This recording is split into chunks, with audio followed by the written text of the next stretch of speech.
Hello and welcome to the latest episode of Let's Talk ABM with me, Declan Mulkeen, CMO of account-based marketing agency Strategic ABM. ABM is one of the hottest B2B strategies right now, helping companies to win, grow and retain their most important accounts. This podcast allows me to spend some time talking to account-based marketing leaders about their ABM programs and share their insights with other B2B marketers, wherever you are on your ABM journey. So today I'm joined by Evett Baranov, who's the Global Digital ABM Lead for EMEA and APAC at Workday. Evett, thanks so much for joining us today. Thank you so much for having me. Well, let's kick off with a question around Workday's approach to account-based marketing, which I think is a little bit novel in its approach. I think if things are still as they are, you have two independent account-based teams, an ABM team and then an ABX team. Would you mind sharing with the audience what are the key differences and perhaps the focus of each one? Yeah, sure. Thank you so much for having me on the podcast. So we have two ABM teams at Workday. One focuses on the one-to-one approach to account-based marketing. So essentially, they have a small list of accounts determined with sales, and these accounts are a mix of short and long-term opportunities. So their task is really to create personalized and customized experiences for Workday's top prospects and customers. This is where I actually started my ABM journey, was in the one-to-one team. And this team is currently global with regional leads running the programs across our key regions. And so their goal is to create what we call stage one opportunities, which essentially means there is a viable opportunity and it's been verified by sales. As ABM one-to-one has evolved, and I mean, ABM one-to-one program has been around for probably 6 years or so now. These goals have really evolved over time. Like everyone, when they start the ABM programs in their organizations, you're starting with those smaller goals. And then as the programs become more robust, you really can create more comprehensive goals. So these goals, really vary determining where these accounts are in their sales journey. But essentially, some ABMers actually focus on deal support, not just getting those opportunities across the line, but actually helping them close the deals with those accounts. And then there's also potential for upsell opportunities with customers. And so historically, the main KPI was getting these deals across the line in terms of being verified by sales. As well as the one-to-one team, I currently sit in what's called the ABX team, account-based experience team.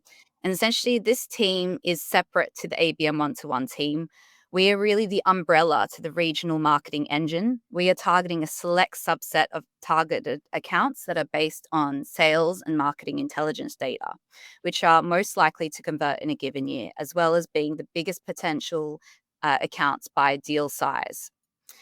We add, as I mentioned, additional support on top of the general demand generation programs that the regions are running, and we're not clashing in any way. So we don't actually remove the accounts from the regional programs. We're complementing everything they're doing in the region. So it's really running alongside our peers. We're also a global team, but we're largely based in the US and myself outside, covering EMEA and APAC from London. Yeah, that's very comprehensive. Let's just break down a couple of pieces there, if you don't mind. So the one-to-one team, it's really interesting what you call about stage one opportunity. So therefore, the ABM team deliver the opportunities into the sales leadership. Is that right? And then the sales leadership say, "That's fantastic. We can take that forward." Is that how it works? Yeah, I would say it's sort of a partnership. So it's been verified by both marketing and sales, but essentially it's a point in the journey where there is enough engagement from the account. There's enough interest. There's been an initial conversation from with our sales development reps to suggest that there is a viable opportunity there. And for us in the marketing organization, that's always been one of our key goals, was just to get it to that stage and then really pass it over to the sales team and the pre-sales team that sort of then continue that sales journey. But yeah, really at that cusp of the journey where there is strong enough interest to suggest that they are interested in one or more of our products. Does that suggest then that the majority of the one-to-one work that you do is with new logos, or is there also a customer expansion element as well? Uh, I would say majority is net new logo. That's historically where we've been involved. I wouldn't say necessarily that's the easiest way to do account-based marketing, but essentially that's where we started, was with net new large cold prospect accounts. But what's happened over time as our customer base has grown significantly is there's been an ask from the business that account-based marketing support customer upsell opportunities. And so now we're starting to see a bit of a shift where we are being more involved in the customer space. Yeah. And then what was interesting, I think, as well, Evett, was you mentioned there, it's not just about the kind of classic ABM approach, but it's also about um, the sales journey. It's about deal support. It's about, as you just mentioned there, it's about upselling to customers. So it's great to hear that.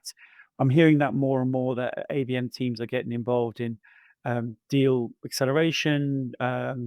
Pursuit marketing is often called, or deal-based marketing as well. So I think it's great to hear that as well, really. And then just in terms of the element that you work in, which ABX, which is an interesting use of that term, obviously, to kind of differentiate it from the one-to-one um, program that you're running. I think it's interesting to say that you sit on top of, you're almost like a layer on Yeah. top of your demand gen, that you don't. And it was interesting you said that you don't interfere, but you actually complement. Could perhaps for the audience, how do you go about not interfering? I.e., how does that relationship work and the conversation work? Let's say you're not interfering, for want of a better word, with the existing programs that are going into the existing accounts. Mm. Yeah, that's a really good question. And constantly a question I get internally, because it is difficult because, uh, as being in such a large organization, there is just so many different marketing teams. Everyone's doing so many different activities, and we're really trying our best now to really create what I would say is a journey. So it's a little bit clearer to everyone how everyone is contributing to these accounts. But what we tend to say with ABX is really the way we go to market in terms of our channels is slightly different to the rest of the organization. So specifically, we use demand-based for our advertising purposes. No one else currently in the organization is using demand-based for programmatic advertising. So we are targeting them with a different channel. We use different vendors. So we're sort of targeting them in a different way. And we're already using messages that have been created by our solution marketing team. So we're not creating the content, we're using existing content.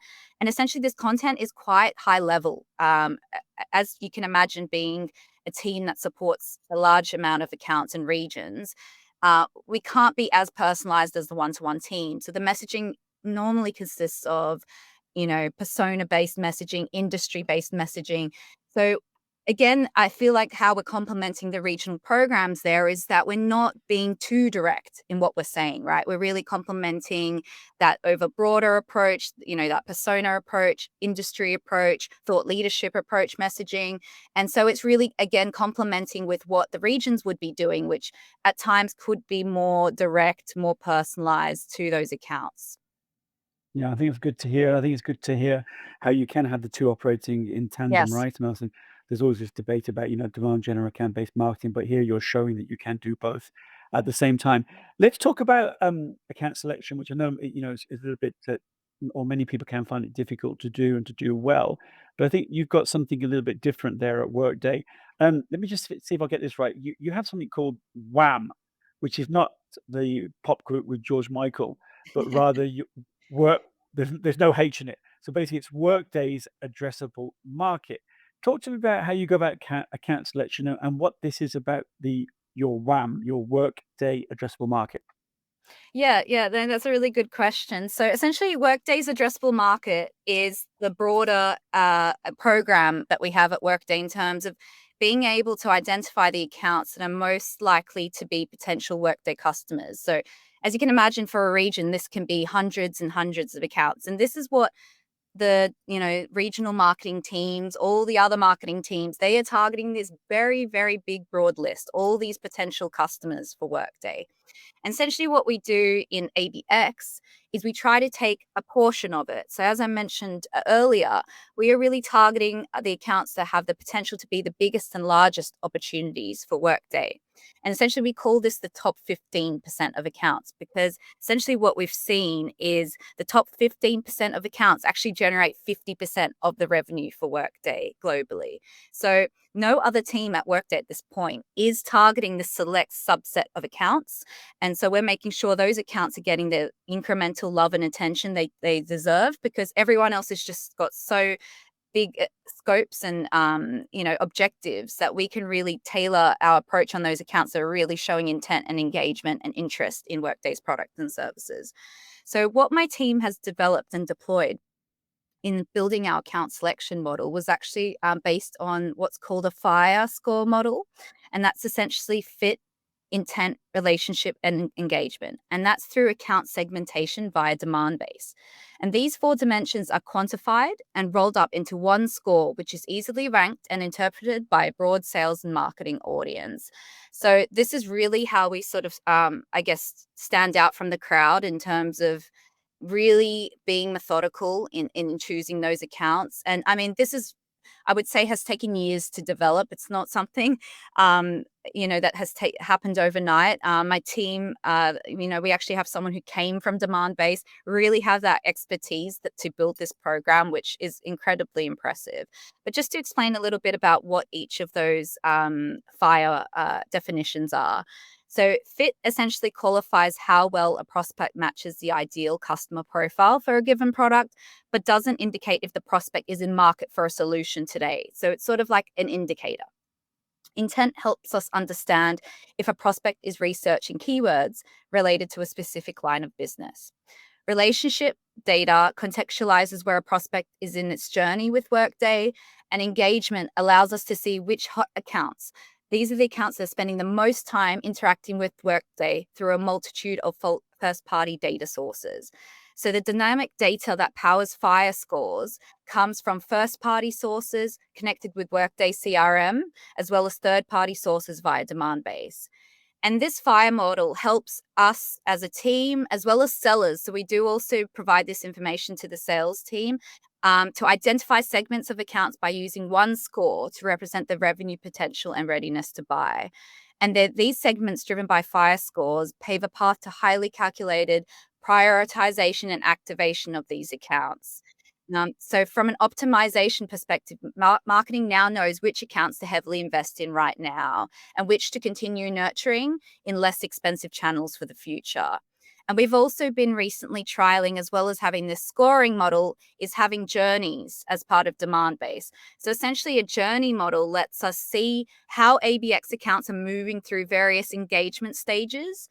And I mean, this is very early days. We've just recently launched it within the ABX program at Workday, but this has been really well received, because I think for marketers, uh, they really resonate with buyer journey models. And I think seeing it sort of in a visual sense rather than a score has really resonated better with our internal colleagues, and being able to see that, hey, the progression is being made. Because sometimes with account-based marketing, as you know, sometimes it's just the smallest of movements that, creates impact or, shows success. So having it now in sort of a visual representation, I think is being really well received, because it shows that the smallest things we're doing is making impact. We are seeing more engagement from the account.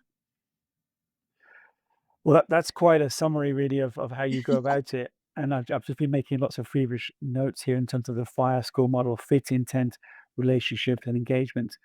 And as you said, it's a combination of first party and third party data. And then obviously the keyword, then, as you mentioned, if that was obviously prioritization. So that's helping you to work out of that wham, so to speak, that you have of those accounts, which ones deserve and warrant, as you said, investment now versus nurturing to keep them keep you rather top of mind while they're going on that journey. And then, so linked to that, really, I suppose, is the question. This methodology and this process seems very, very novel in terms of its approach. What has been the kind of the downstream success of that, i.e., the ROI? What are you seeing in terms of, from this innovative account selection? What are you seeing in terms of conversion rate, deal sizes? Can you share any kind of data there? Yeah, sure. Happy to. And I wanted to give as clear of a definition as well, because it is so complex. And you can imagine as well, when I'm talking internally to stakeholders, it takes them a minute to really understand the account selection model, because it is huge. It's really impressive. I'm happy to share as well after the call. Like sometimes just seeing it in a visual format sometimes is easier for people to understand. But yeah, with our ABX accounts and with I guess where we are today with Workday, we sell so many products now. There's so many buyers out there. There's a higher level of scrutiny needed, right, in terms of making sure we're getting the right return on investment. So, with the ABX program, we're really supporting these complex motions by being able to target the right messages to the right targets with the right solutions. And being able, like I mentioned, to personalize it by industry and specific value propositions, beg your pardon, based on their intent profile. So we assume that important milestones are happening offline and without direct interaction. So our marketing seeks to engage and educate in all channels. And so the incremental cost of ABX pays off in the direct impact of revenue of focusing on the most valuable sales opportunities. And just to give you some stats, because I know you'd like to hear them, ABX accounts are more than likely to have 3 times the larger account value size compared to the broader Workday's addressable market list. So as I mentioned, we're really targeting the biggest and largest opportunities. So we're 3 times more likely to have a larger deal size than those general Workday addressable market accounts. ABX has a 2 times win rate compared to general WAM account and general marketing programs. And we have 44% faster conversion to stage one, which I mentioned was essentially where we qualify the account for a sales opportunity for ABX accounts than the general WAM. So with all this data that's been put in place, we definitely have the metrics to support that this is working. It is obvious when you look at the data that we are targeting those accounts, and they are the ones that are the biggest and potential opportunities. So kudos to the team there, that, we are being really good at finding those accounts. So 3 times larger deal size, 2 times win rate, and a 44% conversion to stage one, which is that key KPI that you have there in your business. They're pretty impressive rates. That even, I've talked to a lot of ABMers over the years, and these are very, very, very impressive rates. So kudos, as you said, to you and your team for that. So that leads to, well, just like a side question, really. Are you suffering from too much success? Are you, are people now coming to you and say, do this, do this, do that to this account, do that to this account? Are you suffering from, hey guys, look, you need to give us a bit of space, or is that actually happening there at Workday? That's a really good question.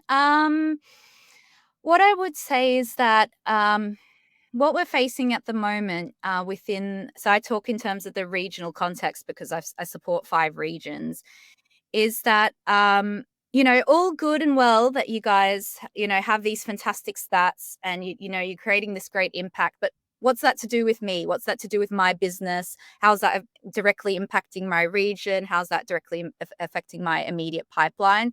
So what we've realized as well is that we need to talk in the language of the regions. I think from a leadership perspective, what I've mentioned today is very important because, it obviously shows that, that there should be an investment in the ABX program. We are doing the right thing. But when you talk to our direct stakeholders, I think we are working on, doing a better job of, showing more. I would say what they're interested in more is the tactical performance at this point is, okay, how is your advertising performing? How is your content syndication performing? All those digital channels that we target with ABX. I would say historically that's where the interest has been more on a tactical level in terms of, okay, how many clicks, how many people are we getting to the Workday website? And I mean, ideally, we want to take it a little higher because, as I mentioned earlier, we're really targeting accounts more holistically. If we get a marketing qualified lead, that's fantastic, but that's not our priority. We really just want to see those accounts engaging and moving through the buyer journey.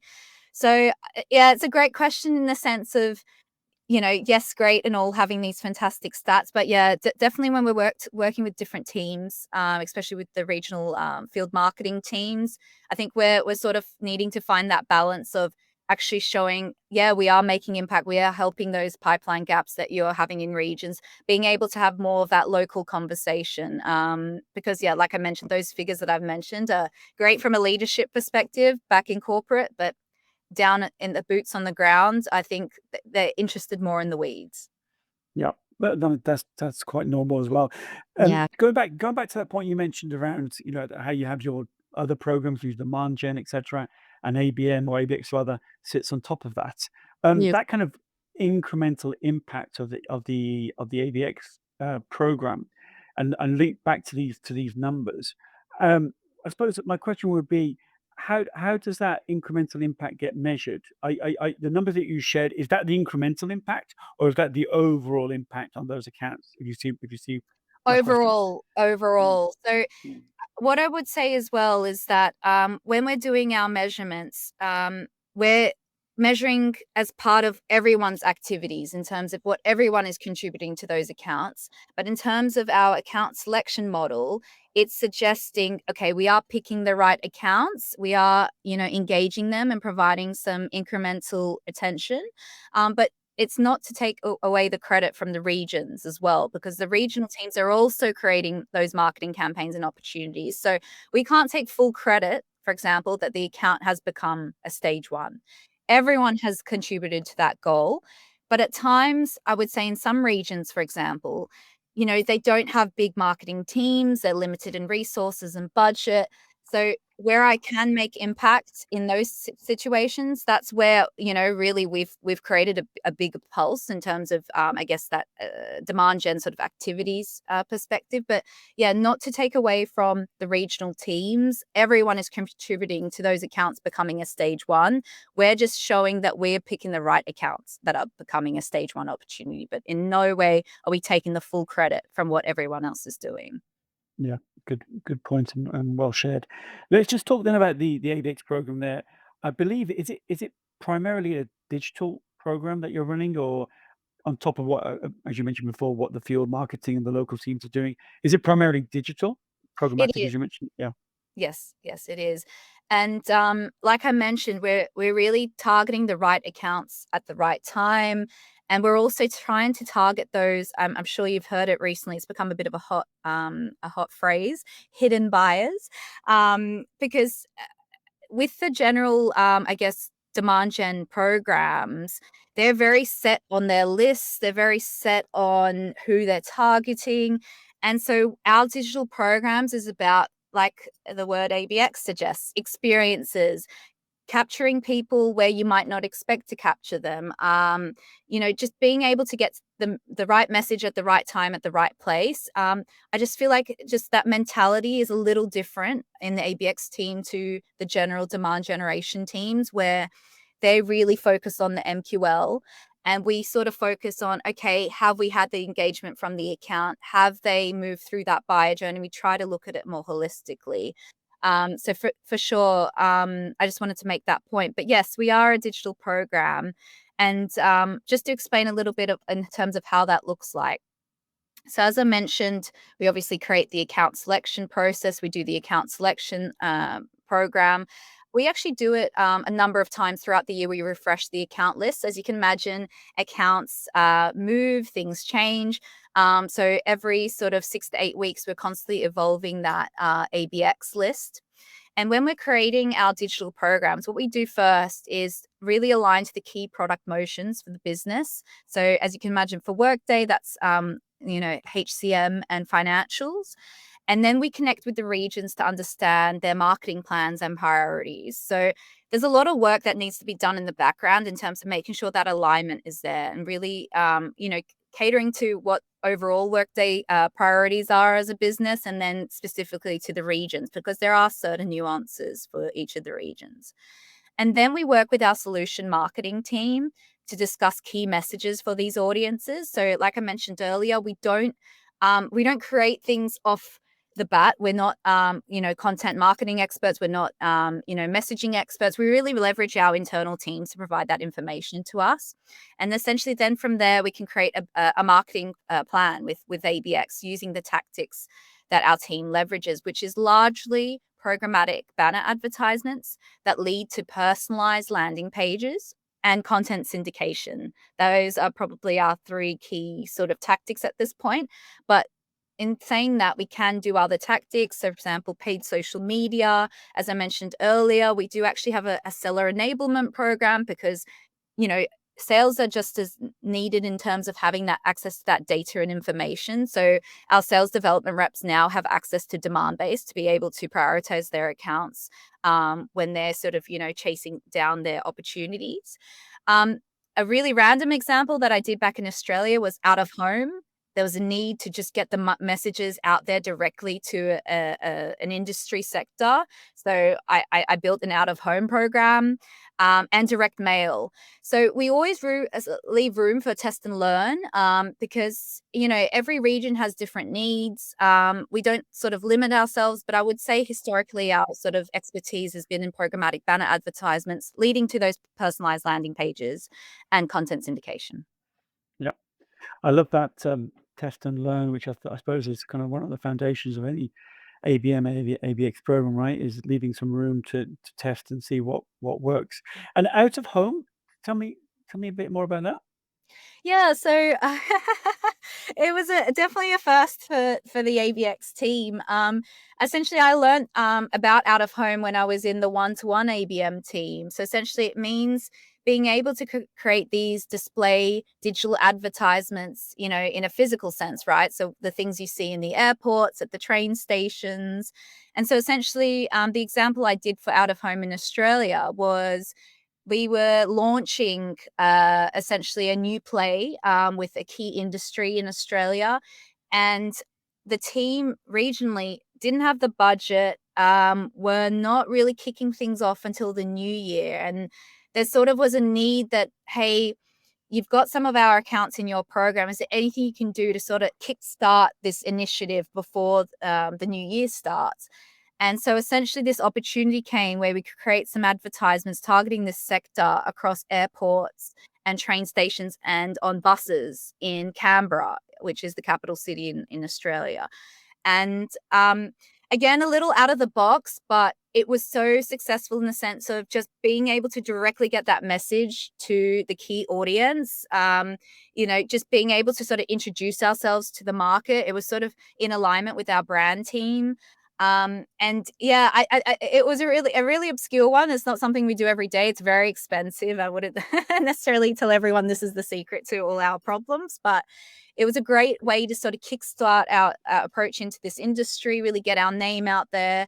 And yeah, it was just a fun opportunity, to be honest. I love a bit of brand advertising. You can't go wrong, right? You're getting the message directly to those customers and prospects. And yeah, it was quite successful, actually. We did get even just senior stakeholders contacting sales being like, hey, I saw your ad at the airport, like I'd love to we weren't expecting that in any way, but that was just a really random opportunity that I did about a year ago. And out of curiosity, did you have any kind of CTA on these adverts at the airports? Was there anything that they, like a QR code or something that Yes. they could? It was, yeah. Yes, to It- to it- to the website. So we had built a sort of a customized page on workday.com for this industry. And so yeah, essentially there was a QR code for them to go to that website. Fascinating. I love that. I love that example. Particularly, the amount of time people spend in airports and train stations or Yeah, so whatever. especially executives who we're targeting, right? So we're targeting C-suite executives. As everyone knows, it's so hard now to get anything in front of these leaders. And as you can imagine, they're constantly traveling, right? So it's a wonderful opportunity to get the message directly where they'll be, which is traveling.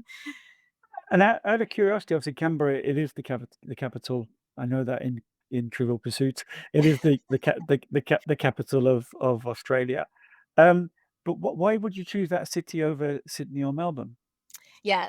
So it's down to the industry. So we're targeting the public sector industry. So that is the base is in Canberra. So all the senior executives, a lot of them don't actually live in Canberra. So they all fly through the airport. So that's why.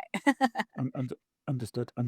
Okay, let's just talk about personalization, which is a bit of a hot topic at the moment in ABM, ABX. What what level of personalization do you achieve if you're doing quite a high level of digital into these target accounts, which can be in the hundreds or thousands, I think, can't they, in terms of the number of accounts that you're looking to target? Where do you sit on the personalization scale? Yeah, that's a really good question. I think I alluded to it earlier. We really have a team of 6 people running ABX globally, and as I mentioned, I think we've got about 6 or 7 regions that we're supporting. So we really need to be scalable and templatized at times because there's only so much we can do. And we have so many regions to support. So as I mentioned, we sort of create, I guess, broader messages in terms of being aligning to thought leadership, persona-based messaging and industry-based messaging. So when we're creating our programs, that's where it sort of lends itself in terms of, I would say, the personalization aspect is, being able to create those personalized landing pages for industry, being able to dynamically create personal advertisements. So we're able to, dynamically change them for the industry. So uh, again, this is why we have 2 teams, and why the one-to-one team, this is really their bread and butter, is they can really create those customized, personalized programs for a CIO at this company, super specific, super tailored. And we're just not able to do that with with the team we've got. So that's how we sort of, I guess, align from a personalized standpoint, is really through those industry persona and thought leadership style messaging. But yeah, that's sort of as far as we can take it. And really, with technology, that's sort of enabling us to be able to do that in a faster way, I would say.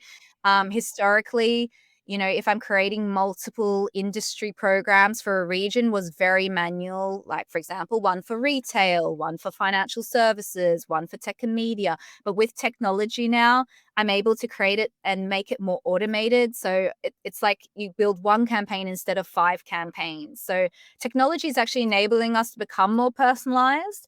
But in terms of those messages, like I said, we can't at this point directly target the CIO of this company. It's really on the account level that we're Yeah. targeting and being able to use those messages. Yeah.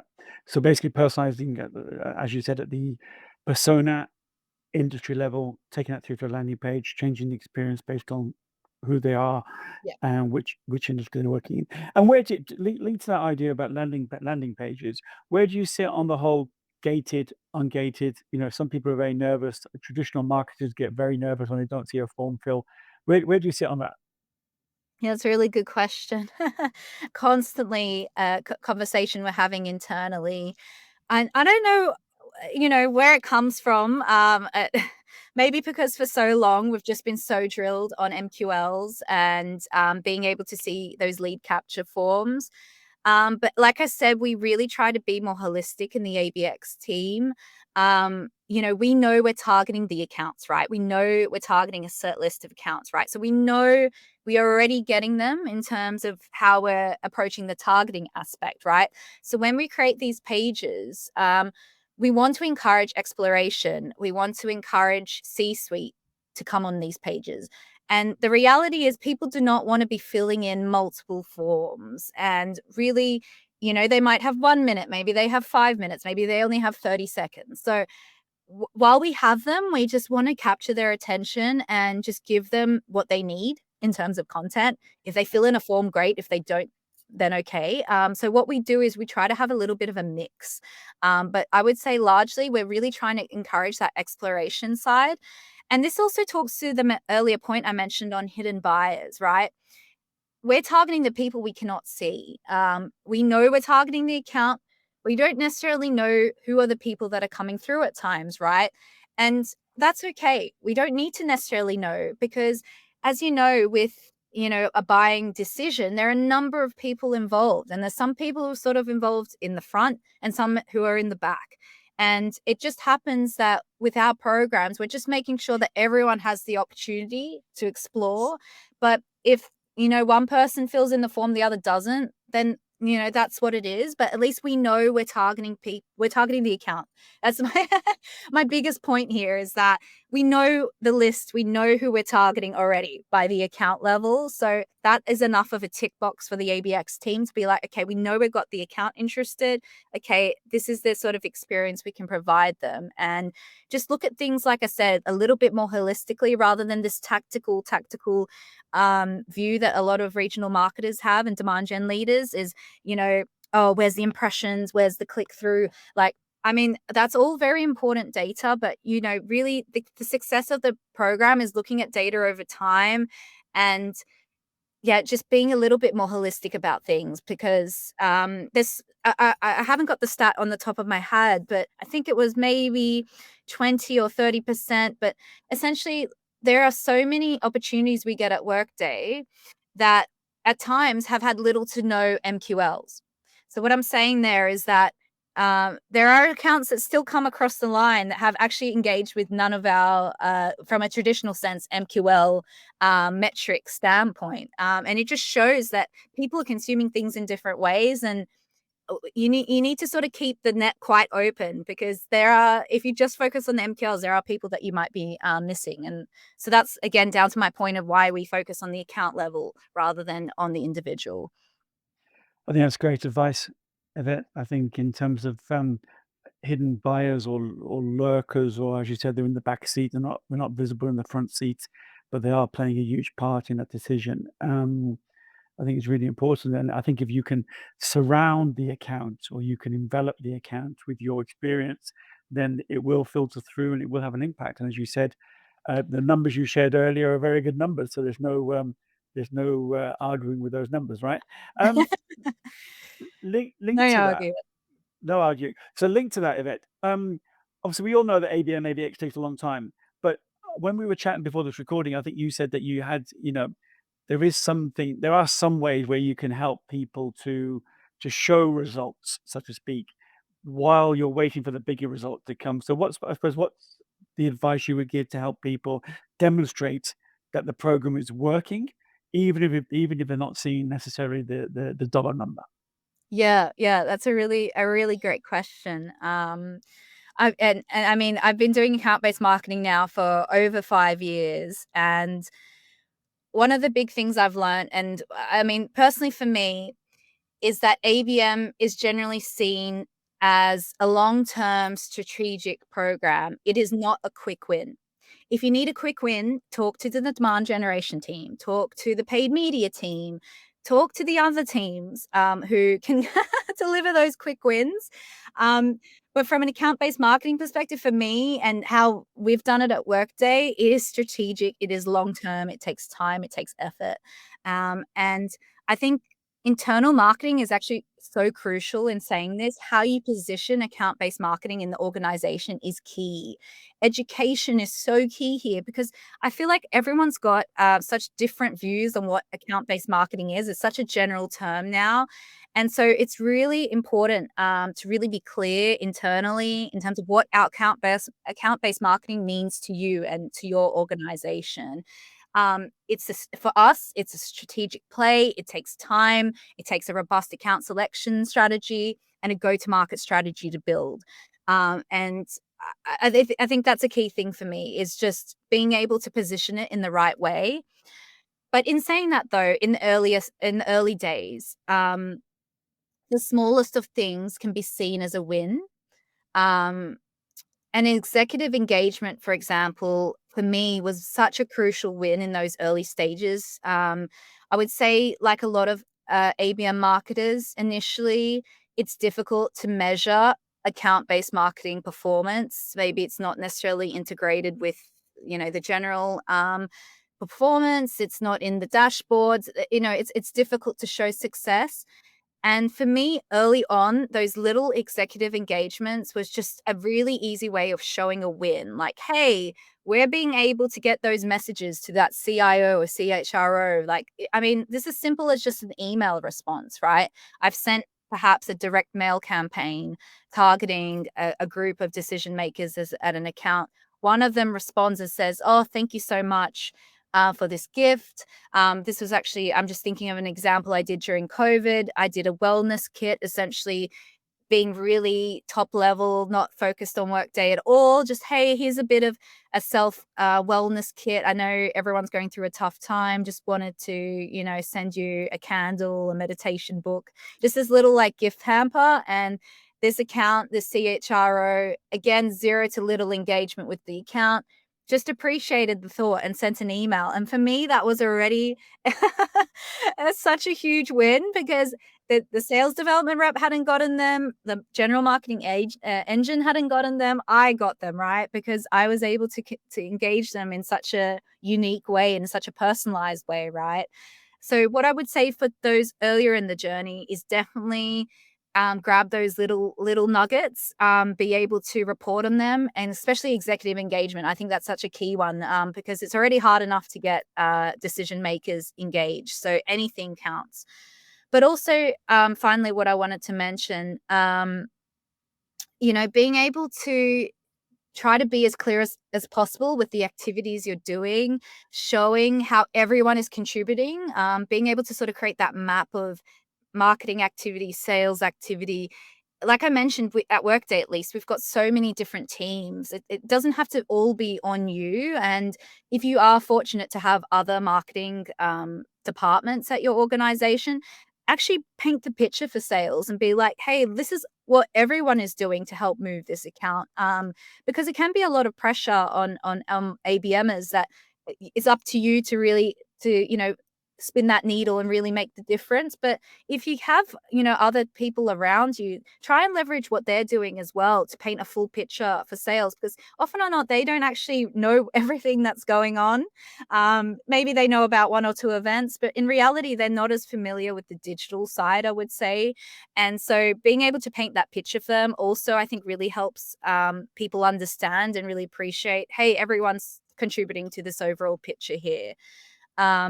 But yeah, I would just say, just take those little wins where you can get them. I'm so sympathetic with anyone starting their ABM journey. It is really challenging, but where you can, grab those wins and just talk about them, and mention them where you can. I think some great tips there. I love the thing about, if you want, I mean, I was just could imagine a T-shirt actually saying, "I- if you want quick wins, go talk to the other team." So I think that's what you mentioned about. If you need quick wins, go talk to demand, go talk to paid media, go talk to whoever else, sales. ABM isn't the quick win team. I love that. I think the second thing you mentioned about anecdotal stories, the fact that you could tell that story about, you got the contact, you got the response from the CIO or the CHRO, whereas the other teams didn't. Those kind of anecdotal stories are very powerful, particularly at the beginning of an ABM program. So I think those are great pieces of advice there. Just a few more questions, Yvette, just to finish off with. One thing that you said to me, which really jumped out before we were recording this, was you said ABMers need to be commended. They're doing such a hard job, and it's such a tough job, rather, and no one is patting them on the back. And that really jumped out to me because, I mean, ABM is such a tough job. Not that any other job isn't, but clearly this one is it's a job over a period of time. You're working really hard. You're sometimes working against a lot of resistance in the organization as well. So tell me more about why you think that's such an important thing. Yeah, no, thanks for asking that question.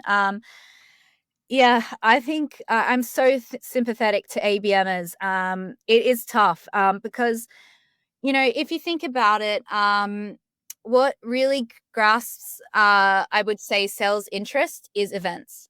And I think no one can disagree with me there.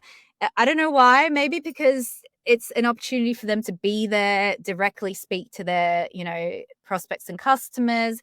But really, the events aspect is really what gets, for at least at Workday, I see it, is really gets all the love and attention, because it's such it's just so much awareness, there's so much involvement, everyone's involved. And so ABM sort of gets left behind. And this shouldn't be the case. And, especially in the early days of, when I started the ABM program in the UK, like I mentioned earlier, it was really challenging to show success.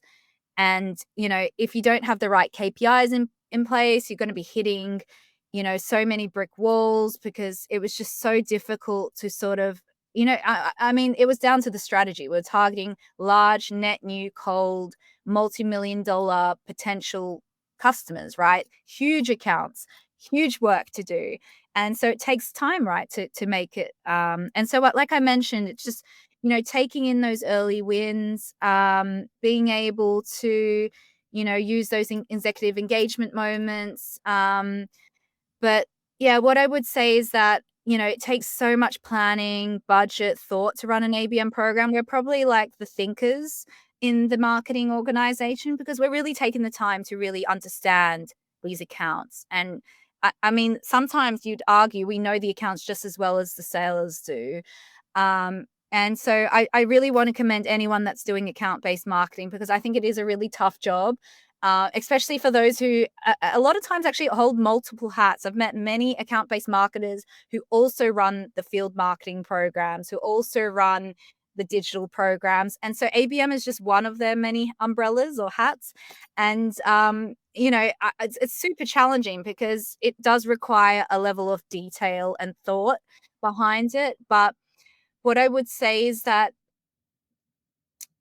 you're really, I do really see this like evolution of account-based marketing over the years that more and more organizations are going to rely on it because there's just so much in the market now. There's just so much competition, especially in the, let's say in the Workday sphere, so many different vendors offering very similar things, right? How do you set yourself apart from the rest? You need to be doing account-based marketing. You need to be doing that personalization. You need to be standing out from the crowd because it is just becoming harder and harder and harder. So I think naturally as well, things will evolve because they will be asking on you more, the sales teams, the leadership, because we need to stand out from the crowd. And an account-based marketing approach essentially means you are because you're being specific to the needs of the individual, to the company. And if everyone's just doing such generic programs, you're just not going to stand out from the crowd. So in some ways, I hope sort of the marketing landscape will shift, and it's shifting in the sense of we need to be more personalized. And I hope then that comes back to the ABMers in terms of reflecting their great work and process. And like I said, the best thing you can do is just be outspoken, be clear, show what you're doing. Don't be shy because especially in like a company like Workday, you can so get lost behind and be this little team over here on the side, at the back, in the corner. And you just get forgotten about. And so, I think ABM is so pivotal. And that's why, Workday's put such a large investment in having both an account-based marketing and ABX team because, it's obvious that this is a way we can be different and really stand out from our competitors. Excellent. I think, well, I think when this episode comes out and people see the impact that you've had at Workday and you and your team, I think there'll be more people who will be clapping from the sidelines for you and your team, and more people raising a glass to the work that ABMers do. Very last questions here, rapid fire. Your quickest answers, Evett. What has been your greatest ABM learning? Like I mentioned earlier, education is key. There is such a misunderstanding of what ABM principles are. You can never stop educating yourself and others. Great answer. Hardest part? What would you say that is? Hardest part of ABM?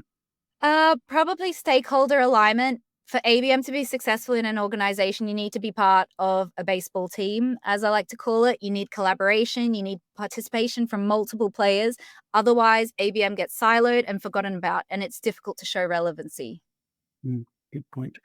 Misconception. I bet you've got a few of these, but what do you think is the greatest misconception about ABM? Like I mentioned earlier, that we are a demand generation initiative. No, we're not a quick win. We are a strategic long-term play targeting the company's most important accounts, for at least us as an ABX team. But just generally, ABM is not going to generate the quick win. For me, at least, and how we do it at Workday, it is not the quick win. Last question. We're recording this on a Tuesday, I think. Let's fast forward to Friday. It's been a really tough week for you there in London, and you're about to shut your laptop down and have a pint of Foster's or whatever you Aussies all do. Not Foster's. Well, Foster's.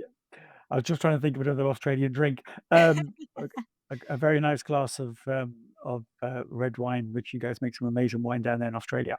And if the phone rings, your mobile rings, and it's an old friend, an old colleague from my previous life, who says, "Look, I'm going to present an ABM strategy on Monday morning to my CEO.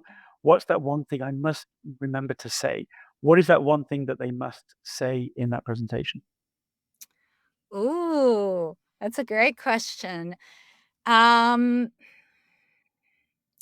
I would say, I mean, the ABM 101, the right accounts.